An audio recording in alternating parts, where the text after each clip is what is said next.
जाने पर दर्शन का एक रूप हो जाता है। जब मैं विश्वविद्यालय में इंटरव्यू देने के लिए गया था तो मुझसे ये सवाल किया गया था कि कबीर साहब की वाणी भाषा में तो एक रसता है नहीं, एक रूपता है नहीं, तो आप उनकी वाणी को दर्शन कैसे कहें? दर्शन के लिए चिंतन की क्रमबद्धता चाहिए, दर्शन के लिए भाषा की क्रमबद्धता चाहिए, भाषा के लिए विचार की क्रमबद्धता चाहिए, जो कबीर के साहित्य में दिखाई नहीं देती। तो फिर आप कबीर साहब के विचारों को दार्शनिक विचार बता रहे हैं तो कैसे बता रहे हैं? मैंने कहा कि सारी परिभाषाएं केवल व्याकरण से ही तय नहीं होती, कुछ परिभाषाएं ऐसे भी सार्वभौमिक रूप से तय होती। उन्होंने कहा कैसे? मैंने कहा दर्शन शब्द की परिभाषा है दृश्यते अनेन इति दर्शनम, कि किसी चीज को विशिष्ट तरीके से देखने की कला का नाम है दर्शन। और जीवन के किसी भी पक्ष को आप निहारेंगे तो कबीर साहब की दृष्टि, कबीर साहब का चिंतन उस पर एक नए तरीका से मिलेगा। अब सोचिए कि हम एक खजूर के वृक्ष को देखते हैं तो हमें क्या दिखाई देता है कि रस चुबाने वाला, नशीला पदार्थ लाने वाला एक वृक्ष है, यही दिखाई देता है। हम और आप देखते हैं तो तार का वृक्ष, खजूर का वृक्ष क्या दिखाई देता है? ये एक वो नशीला पदार्थ चुबाने वाला, पेय पदार्थ वाला वृक्ष है, इससे ज्यादा हमें वो कुछ नहीं दिखाई देता। लेकिन कबीर साहब को दार्शनिक क्यों न कहा जाए कि जिस वृक्ष को हम देख करके केवल उसे नशीला पदार्थ चुबाने वाला एक वृक्ष मानते हैं, कबीर साहब की दृष्टि उस पर जाती है तो कबीर साहब उसे दर्शन का विषय बनाते हुए कहते हैं, बड़ा हुआ तो क्या हुआ जैसे पेड़ खजूर, पंथी को छाया नहीं फल लागे यति दूर। हम देख रहे हैं तो हमें केवल वो खजूर का रस चुबाने वाला एक वृक्ष दिखाई दे रहा है, और कबीर साहब जिसे देख रहे हैं तो उसको वेद को समकक्ष खड़ा करने वाला एक मंत्र तैयार कर रहे हैं। ये हमारी दृष्टि में और कबीर साहब की दृष्टि में फर्क है ना। तो जो किसी समान चीज को भी विशिष्ट तरीके से देखने की कला उत्पन्न करे उसी को दर्शन कहा जाता है।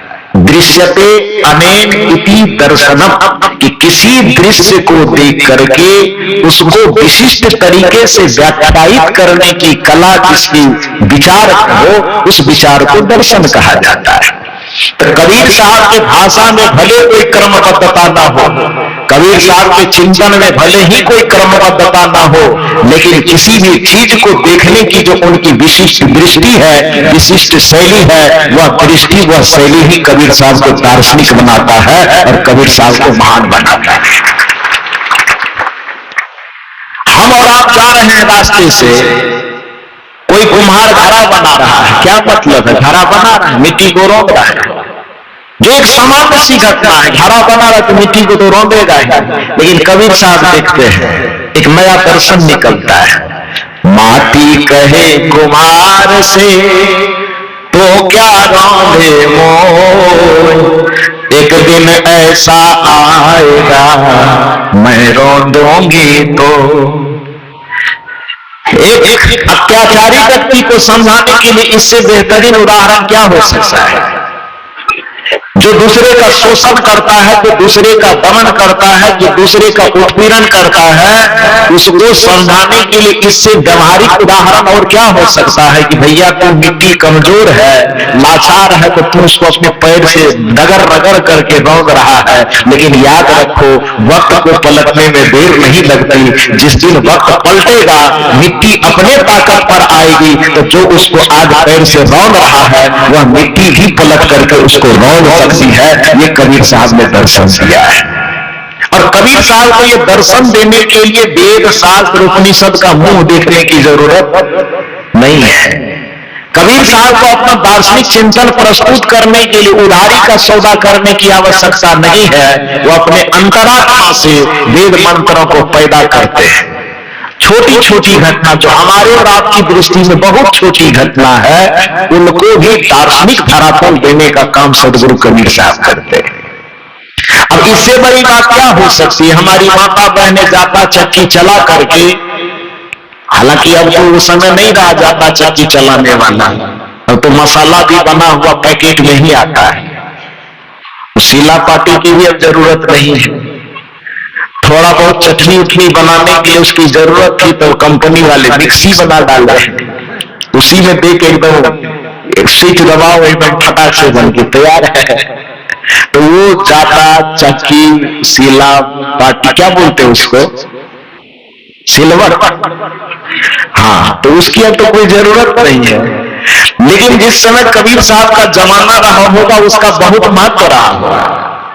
काम करने के बाद जो जाता चक्की है कबीर साहब के जमाने में रहे होंगे, तो काम होने के बाद क्या करता होगा, उसको लोग आंगन के किसी कोने में धर देता होगा, क्योंकि 24 घंटा तो उसका उपयोग है या तो कुछ दिन के बाद होगा या नहीं तो सुबह शाम हो सकता है कि होगा।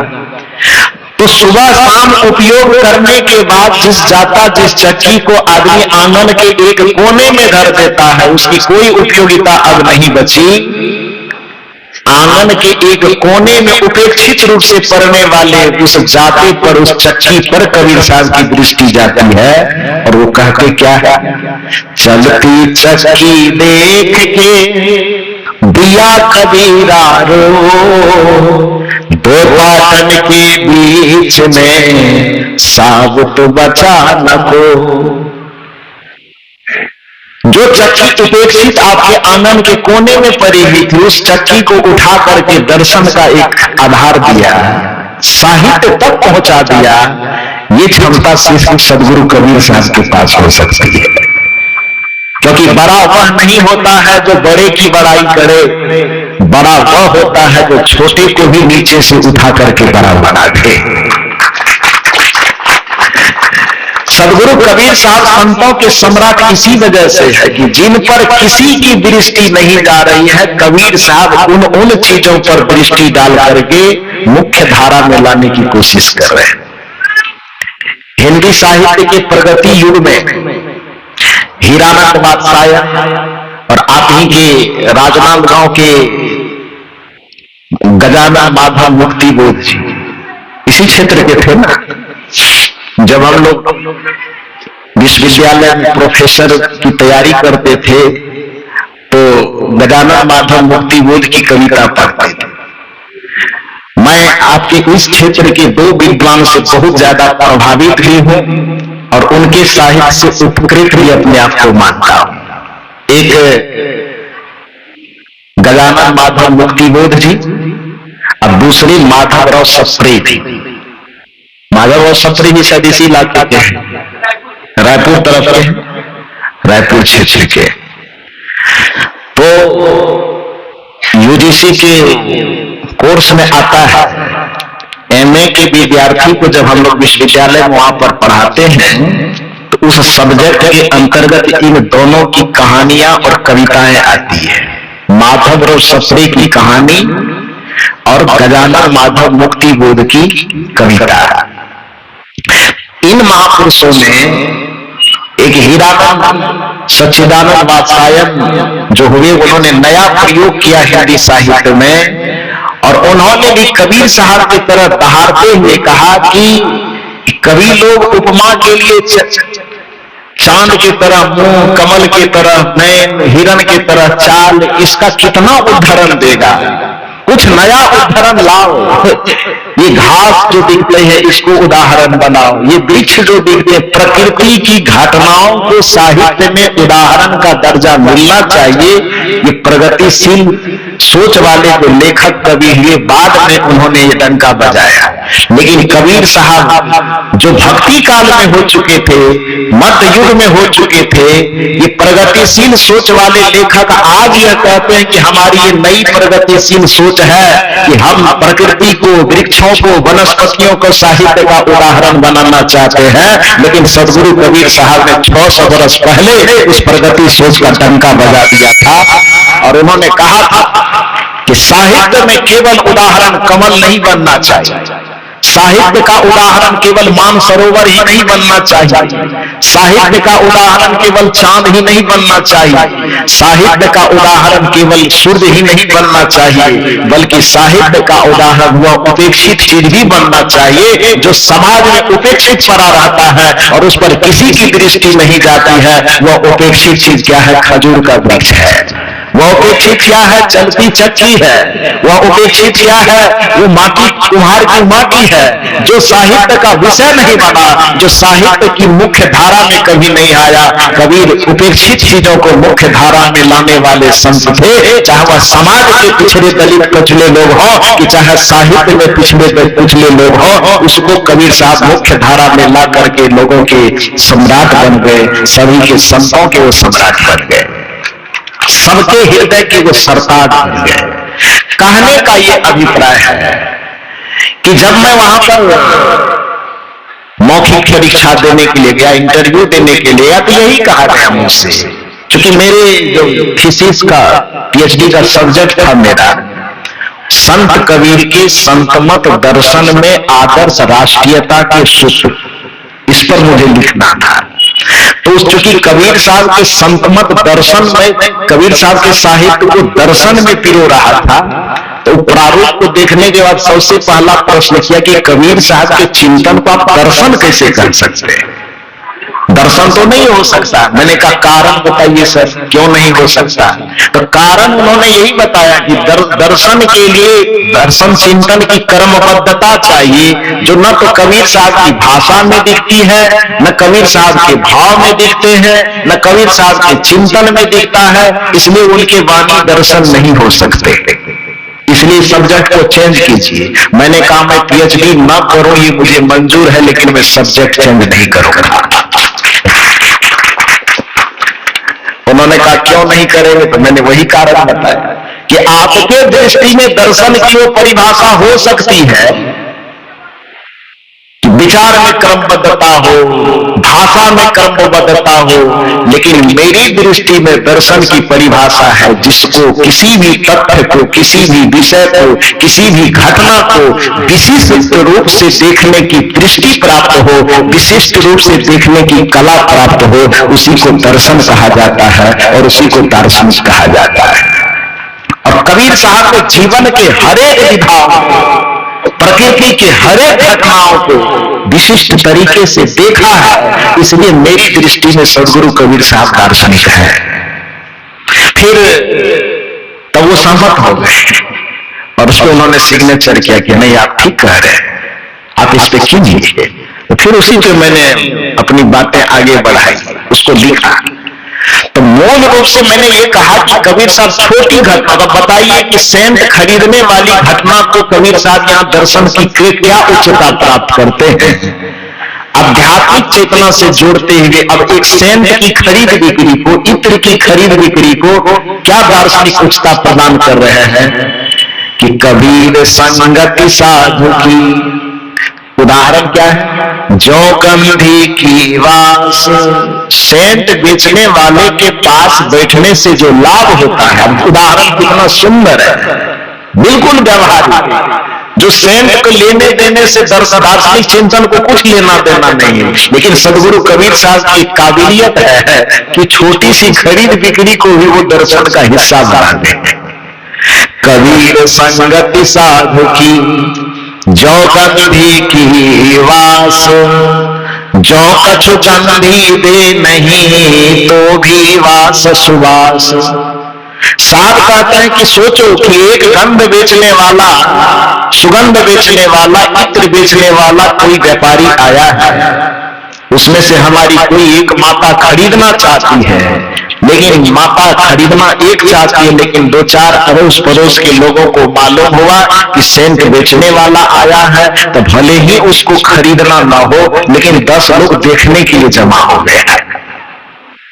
तो 10-20 लोग जमा हो गए।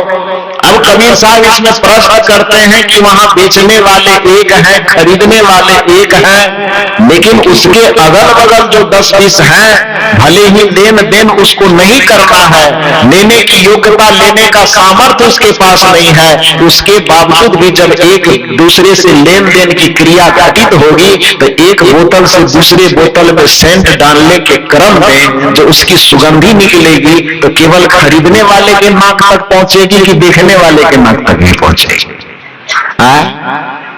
बताओ जोर से। केवल खरीदने वाले? नहीं, हमारा बिहार में तो वैसे गांव में भी चला जाता है।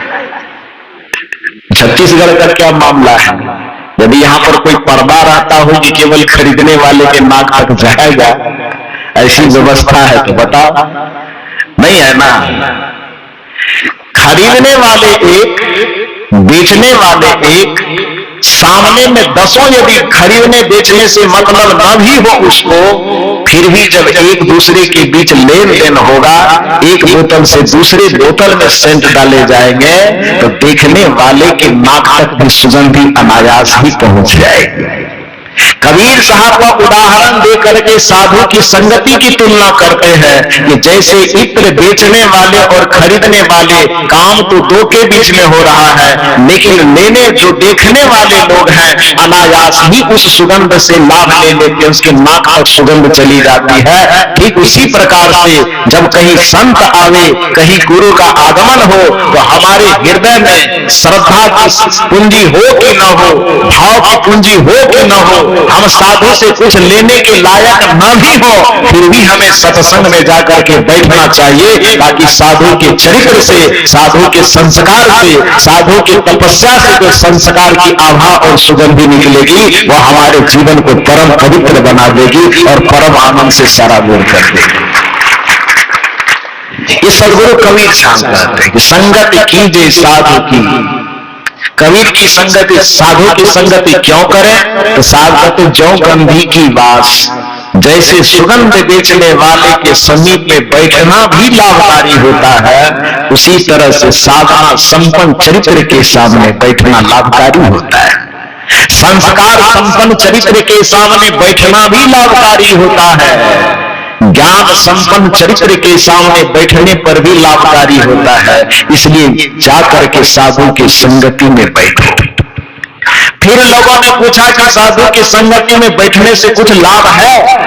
कबीर साहब ने कहा कि लाभ की बात करते हो, मैं तो लिख देता हूं, संतन के संग लाग रे तेरी अच्छी बनेगी। तुम संत की संगति में केवल लग जाओ, मैं गारंटी देता हूं कि तेरी अच्छी बनेगी। लोगों ने पूछा केवल अच्छी बनेगी कि और कुछ बनेगी? कबीर साहब ने कहा और भी बनेगी। कहा क्या बनेगी?